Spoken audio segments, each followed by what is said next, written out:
सरकारला चांगलं असं बहुमत मिळालं। आत्ताच इलेक्शन झालं, आत्ताच सरकार स्थापन झालं, त्यामुळे सरकारवर आजच टीका करणं हे योग्य ठरणार नाही। येणाऱ्या अधिवेशनामध्ये लोकांच्या वतीने लोकांच्या हितासाठी जे कुठले मुद्दे मांडायचे ते 100% आम्ही सर्वजण मांडू। फक्त आमच्या सगळ्यांची अपेक्षा अशी होती की मंत्रिपद ही त्या नेत्यांना द्यायला पाहिजे होती। म्हणजे प्रश्न कोणाला विचारायचे, पत्र कोणाला द्यायचे हे थोडंसं आम्हाला सोपं झालं असतं। पण काही हरकत नाही, पुढच्या 2 दिवसांमध्ये सरकार त्या बाबतीत निर्णय घेईल आणि त्या विभागाच्या माध्यमातून ते नवीन जे मंत्री आहेत ते चांगल्या पद्धतीचं काम करतील असा विश्वास आणि आशा या ठिकाणी आम्ही सर्वजण व्यक्त करतो। हे सरकार स्थापन होण्यापूर्वी जे इलेक्शन झालं त्या इलेक्शनमध्ये बरीच काही आश्वासनं दिली गेली। जेव्हा बजेट सेशन होईल तोपर्यंत कुठली आश्वासन हे सरकार पूर्ण करेल हे आम्हाला बघावं लागेल। ज्याच्यामध्ये लाडकी बहीण योजनेसाठी 1500 वरनं 21 रुपये 2100 महिन्याला देण्याचा जो काही निर्णय सरकारचा आहे, शेतकऱ्यांच्या बाबतीत खरं तर याच अधिवेशनामध्ये कर्जमाफी होईल अशी आमच्या सगळ्यांची शेतकऱ्यांची अपेक्षा होती। पण या अधिवेशनामध्ये झालं नसलं तरी पुढच्या अधिवेशनापर्यंत कर्जमाफी ही दिली जाईल अशी अपेक्षा आम्ही सर्वजण करतो। शेतकरी सन्मान योजनेतून वर्षाला 12,000 वरनं 15,000 पर्यंत ही रक्कम वाढवली जाईल अशी अपेक्षा महाराष्ट्रातले शेतकरी त्या ठिकाणी अध्यक्ष महोदय करत आहे। त्याच्याच बरोबर एसटी म्हणजे जीएसटी कडनं म्हणजे शेतकऱ्याकडनं जीएसटीच्या माध्यमातून जो कुठला पैसा हा तिथं शेतकऱ्याकडनं गोळा केला जातो, ट्रॅक्टर पासून पार ड्रिप पर्यंत नाही तर खतापर्यंत, तो कुठल्या ना कुठल्या पद्धतीने अनुदानाच्या माध्यमातून परत एकदा आम्ही शेतकऱ्याला सरकारने तिथं सांगितलेलं आहे। रोजगाराच्या बाबतीत, शिक्षणाच्या बाबतीत बरेच काही मुद्दे हे या सरकारने त्या ठिकाणी इलेक्शनच्या काळामध्ये लोकांसमोर मांडले होते की आम्ही हे पूर्ण करू। त्यामुळे मुंबईमध्ये होणारं अधिवेशन जे बजेटचं असेल ते नक्कीच महत्त्वपूर्ण ठरेल असं मला अध्यक्ष महोदय या ठिकाणी वाटतं। अध्यक्ष महोदय, या अंतिम आठवड्याच्या प्रस्तावाच्या माध्यमातून सरकारला मला फक्त एवढंच सांगायचंय की ज्या काही मल्टीनॅशनल कंपनी असतात जे ग्रेन ट्रेडिंग मध्ये नाही तर कमॉडिटी ट्रेडिंग मध्ये काम करत असतात, त्यांच्याकडे फोरकास्टिंग मॉडेल तयार असतात। त्यांच्याकडे अंदाज असतात की एखाद्या कमॉडिटीचे म्हणजे एखाद्या गोष्टी सोयाबीन असो कपाशी असो याचे भाव वाढतील नाही वाढतील त्या पद्धतीने ते लोक निर्णय घेत असतात। त्याच्यामध्ये इंटरनॅशनल मार्केटचा अभ्यास असतो, लोकल मार्केटचा अभ्यास असतो, किती एकरेजवर तिथं पेरणी झाली लागवड झाली याचा सुद्धा अंदाज त्या कंपन्या तिथं असतो। त्याच्या बेसिसवर मग आपण किती मोठ्या प्रमाणात ती कमॉडिटी घ्यायची नाही घ्यायची याचा निर्णय तिथं घेतला जातो। मग अध्यक्ष महोदय, माझा प्रश्न एवढाच आहे की आपण सरकारमध्ये काम करतो, जर एखाद्या कंपनीला ती गोष्ट जमत असेल आणि त्या अनुषंगाने ते फोरकास्टिंग करत असतील तर कुठेतरी एक वेगळं काम काही तज्ञांना देऊन आपल्या राज्य सरकारने सुद्धा त्या बाबतीत काही फोरकास्टिंग करता येईल। कारण त्या फोरकास्टिंगच्या बेसिसवर कपाशीचे भाव पडायच्या आधी, सोयाबीनचे भाव पडायच्या आधी, कांद्याचे भाव पडायच्या आधी जर सरकारने 6 महिने आधीच त्याची तयारी केली नाही तर 2 महिने आधीच त्या बाबतीतली तयारी केली, नाही तर होतं असं की जेव्हा पीक शेतामध्ये असतं तेव्हा शेतकरी त्या पिकाकडे बघून स्वप्न बघतो की या पिकाला एवढा भाव मिळाल्यानंतर मी माझ्या मुला मुलीचा शिक्षणाचा खर्च त्याच्यामध्ये भागवेल, जे काही झोपडीत राहतो पत्र्याचं घर करील नाही तर जे काही खर्च असतात ते खर्च मला त्यातून भागवता येतील। पण दुर्दैव असं होतं की जसं कांद्याची परिस्थिती, कांदा आता मार्केटमध्ये यायला सुरुवात झाली की कांद्याचे भाव अध्यक्ष महोदय तिथं, त्यामुळे सरकारला त्याचा तसा फरक पडत नाही आणि विरोधकाला फक्त भाषणापुरते ते मुद्दे राहतात, पण फरक पडतो शेतकऱ्याला पडतो। त्यामुळे त्याच्यामध्ये आपल्याला काही वेगळं प्रोव्हिजन करता येईल का जेणेकरून भाव पडले तर शेतकऱ्याला लगेच तिथं आपल्याला मदत करता येईल आणि भाव पडतील असा अंदाज घेऊन त्या बाबतीतलं योग्य असं नियोजन करण्याची अध्यक्ष महोदय तिथं जरूरत आहे। दुधाच्या बाबतीत सुद्धा आज रेट पडलेले आहेत, 5 रुपये अनुदान सरकार देत आहे। ते 7 नाही तर 10 रुपयापर्यंत आपल्याला कसं देता येईल। आणि माझी एक विनंती आहे सरकारला की शेतकऱ्याला मागणी का करावी लागते, एकदा घोषणा झाली तर ऑटोमॅटिकली त्याच्या खात्यामध्ये वेळेत पैसे जाणं अतिशय अध्यक्ष महोदय महत्त्वाचं आहे। गेल्या 2 महिन्याचे दुधाचं अनुदान अजून शेतकऱ्यांपर्यंत पोहोचलेलं नाही, त्या बाबतीत योग्य असा निर्णय सरकारकडनं घेण्यात यावा अशी विनंती इथं अध्यक्ष महोदय करतो। त्याच्याच बरोबर अध्यक्ष महोदय, एखाद्या शेतकऱ्याचा ऍक्सिडेंट झाला तर त्याला सरकारकडनं मदत मिळते, 2 लाखापर्यंत ती मदत असते। आता ज्याची शेती आहे त्याला ती मदत मिळते, पण शेतावर काम करणारा जो मजूर आहे आणि तो जर महाराष्ट्राचा नागरिक असेल तर त्याच्याबद्दल सुद्धा योग्य असं धोरण येत्या काळामध्ये करण्याची अध्यक्ष महोदय जरूरत आहे असं आम्हा सगळ्यांना तिथं वाटतं। अध्यक्ष महोदय, आजची परिस्थिती बघितली तर लाईट वेळेवर मिळत नाही।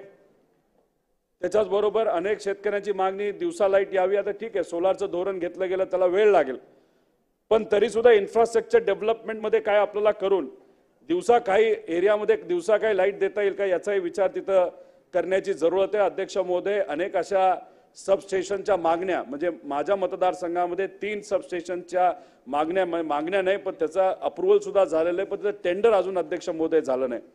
त्यामुळे ज्या भागामध्ये महाराष्ट्रामध्ये सबस्टेशनचं टेंडर होणं बाकी आहे ते लवकरात लवकर टेंडर करून तिथं असणाऱ्या शेतकऱ्याला जे फ्लक्च्युएशन येतं लाईटचं त्याच्यापासून त्याला प्रोटेक्शन देण्याची अध्यक्ष महोदय जरूरत आहे असं मला वाटतं। त्यामुळे लाईट, इलेक्ट्रिसिटी ह्याच्यावर पण मोठ्या प्रमाणात येत्या काळामध्ये अध्यक्ष महोदय काम करावं लागेल। आता माझ्या मतदारसंघामध्ये जुन्नर या भागातून बिबटे मोठ्या प्रमाणात आलेले आहेत। गेल्या 10 दिवसापासून फक्त फोन एवढाच येतोय, एक तर बिबट्याला पकडा आणि बिबट्याला पकडत असताना दिवसा लाईट द्या। त्यामुळे असे जे काही एरिया जसं की जुन्नर असेल, आता माझ्या मतदारसंघामध्ये बिबटे आले नाही तर जिथं कुठं असतील, नाहीतर या भागामध्ये वाघ असेल, नाहीतर जे काही चंद्रपूरमध्ये ही योजना खरं तर आणलेली दिवसा लाईट द्यायची, तर अशा पद्धतीने काही योजना आपल्याला आणता येईल का याचा एक विचार या राज्य सरकारने करावा अशी विनंती इथं करतो।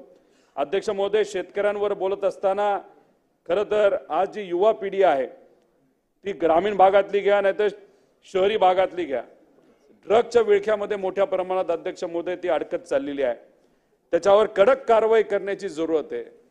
दिवसा तिथं ड्रग्ज मिळतात अध्यक्ष महोदय, एखाद्या क्लबमध्ये असेल, हॉटेलमध्ये असेल, रेस्टॉरंटमध्ये असेल, सहजपणे ड्रग्ज मिळून जातात। त्यामुळे अनेक वेळा फडणवीस साहेबांना तिथं विनंती केली, ठीक आहे त्यांनी त्याच्यासाठी पॉलिसी सुद्धा केली, पण त्याच्यात कडक कारवाई कुठेही केली जात नाही असं कुठेतरी जाणवतं। त्या बाबतीत कुठेतरी पुढाकार घेण्याची जरूरत आहे। महिला सुरक्षतेसाठी जो शक्ती कायदा केंद्र सरकारने परत राज्य सरकारकडे पाठवलेला, छोट्या क्षुल्लक कारणांमुळे पाठवलाय, त्या बाबतीत सुद्धा लक्ष घालून महिला सुरक्षतेचा विषय कायमस्वरूपी सोडवावा या बाबतीत विचार व्हावा। अध्यक्ष महोदय, आरोग्याच्या बाबतीत सुद्धा लक्ष देण्याची जरूरत आहे। मगाशी बोलत असताना औषधामध्ये ज्या पद्धतीने भेसळ होते त्याच्यामध्ये मोठ्या प्रमाणात भ्रष्टाचार होतो आणि ज्या पद्धतीचं औषध बनवलं गेलं पाहिजे आणि ते लोकांपर्यंत पोहोचवलं पाहिजे ते पोहोचत नाही, त्या भ्रष्टाचारामध्ये लक्ष घालण्याची जरूरत आहे। ॲम्ब्युलन्समध्ये सुद्धा मोठ्या प्रमाणात भ्रष्टाचार झाला, त्याच्यात लक्ष घालण्याची जरूरत आहे। याच्यामध्ये जर आपण बघितलं तर असंही सांगण्यात आलं की आदिवासी भागामध्ये ॲम्ब्युलन्स सुरू करण्यात याव्या। अध्यक्ष महोदय, माझ्या मतदारसंघामध्ये मी स्वखर्चातून 8 ॲम्ब्युलन्स तिथे सुरू ठेवल्या होत्या।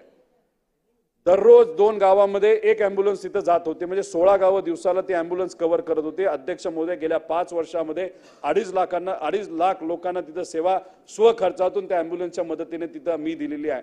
अध्यक्ष महोदय, अतिशय चांगलं मॉडेल आहे, ते अख्ख्या महाराष्ट्रामध्ये राबवता येईल का याचाही विचार तिथं करण्याची अध्यक्ष महोदय तिथं जरूरत आहे।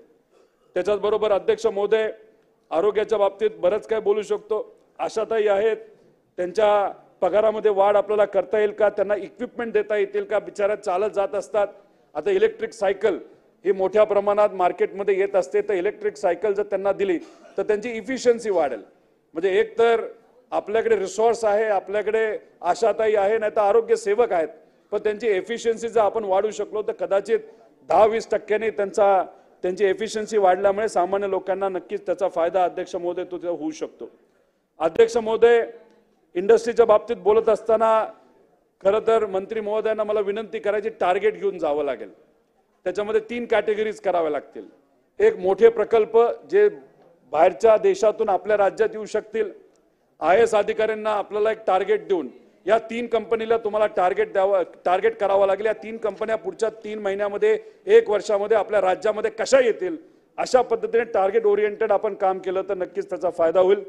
बॅलन्स डेव्हलपमेंट करण्याची जरूरत आहे, म्हणजे विदर्भाची पण डेव्हलपमेंट झाली पाहिजे, मराठवाड्याची झाली पाहिजे, पश्चिम महाराष्ट्र, कोकण आहे, खानदेश, या सगळ्या भागाची डेव्हलपमेंट करण्यासाठी टार्गेट ओरिएंटेड अध्यक्ष महोदय काम करण्याची जरूरत आहे. होतं असं आहे की आम्ही सुद्धा विरोधक म्हणून फक्त मोठ्या कंपनीबद्दल बोलतो.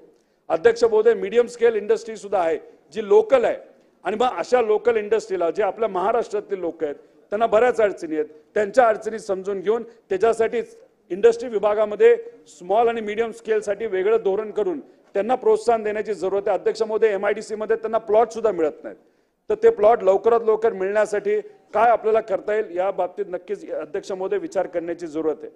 काल फडणवीस साहेब बोलत असताना त्यांनी म्हणलं की नाशिकमध्ये आपल्याला IT कंपन्या तिथं आणूया. अध्यक्ष महोदय, चांगली गोष्ट, नाशिकमध्ये सुद्धा आली पाहिजे, सोलापूरला सुद्धा आलं पाहिजे, नागपूरला सुद्धा आलं पाहिजे, अहिल्यानगरला सुद्धा आलं पाहिजे, कोल्हापूरला सुद्धा आलं पाहिजे, नवी मुंबईमध्ये सुद्धा येण्याची जरूरत आहे. अध्यक्ष महोदय, यासाठी आपल्याला फार वेगळी पॉलिसी करावी लागणार आहे. एकदम फोकस आणि रिजन बेस्ड आणि 2 टायर सिटीज मध्ये या सगळ्या IT सेक्टरचं आलं तर नक्कीच अध्यक्ष महोदय त्याचा फायदा तिथं झाल्याशिवाय राहणार नाही. आणि मॅग्नेटिक महाराष्ट्र म्हणून आपण एक संकल्पना पूर्वी या सरकारने, अध्यक्ष महोदय 2 मिनिटं घेऊन विषय संपणार आहे. मॅग्नेटिक महाराष्ट्र म्हणून ही संकल्पना BJPच्या काळामध्ये 2014 ते 19 पर्यंत मध्ये आणली होती. अध्यक्ष महोदय, त्याच्यामध्ये ठीक आहे, मोठे तामझाम झाले, शोज मोठे झाले, पण असं परत एकदा मॅग्नेटिक महाराष्ट्र आपल्याला सुरुवात करण्याची जरूरत आहे. गुजरातमध्ये शायनिंग गुजरात केलं जातं, 20-20 लाख कोटीची इन्व्हेस्टमेंट तिथं अध्यक्ष महोदय जाते. अनेक कंपनीला महाराष्ट्रात यायचं आहे, पण अशा पद्धतीने प्लॅटफॉर्म परत एकदा करून त्याला ताकद दिली तर मला असा विश्वास आहे की पुढच्या 5 वर्षामध्ये 20 लाख कोटी रुपयाची गुंतवणूक आपल्या राज्यामध्ये आल्याशिवाय अध्यक्ष महोदय तिथं होणार नाही. अध्यक्ष महोदय, जाता जाता फक्त एवढंच सांगायचंय की जल जीवन मिशनच्या अंतर्गत केंद्र आणि राज्य सरकारने खूप मोठा निधी या राज्यात आणि देशामध्ये खर्च केलेला आहे. पण अध्यक्ष महोदय, सर्वे करत असताना काही वस्त्या त्याच्यामधून वंचित राहिलेल्या आहेत. खरं तर मंत्री महोदय गुलाबराव पाटील साहेबांना त्या बाबतीतलं पत्र काही महिन्यांपूर्वी दिलं होतं. आता मंत्रिपद कोणाला जाईल माहित नाही, तर त्या मंत्र्यांना आणि या मुख्यमंत्री साहेबांना विनंती करतो की जल जीवन मिशन मध्ये ज्या वस्त्या वंचित राहिलेल्या आहेत त्या योजनेमध्ये घेण्याची अध्यक्ष महोदय जरूरत आहे. अध्यक्ष महोदय, तसंच क्वालिटीचा खूप मोठा अडचण तिथं झालेली आहे. अध्यक्ष महोदय, फक्त पाईपलाईन टाकली आहे, टाक्या झाल्या नाही, टाक्या झाल्यात, पाईपलाईन नाही झाली, त्याच्यात पाणी येत नाही, तर त्याच्यात लक्ष घालून एक इन्व्हेस्टिगेशन करून ते मार्गी लावण्याचे अध्यक्ष महोदय तिथं जरूर. CR पाटील साहेबांना मी 2 दिवसापूर्वी केंद्र मंत्र्यांना भेटलो, त्यांनाही तिथं पत्र दिले, पण ह्याच्यामध्ये एक वेगळं धोरण करून जे काम चालू आहे ते नीट चालू आहे का, जे झालंय ते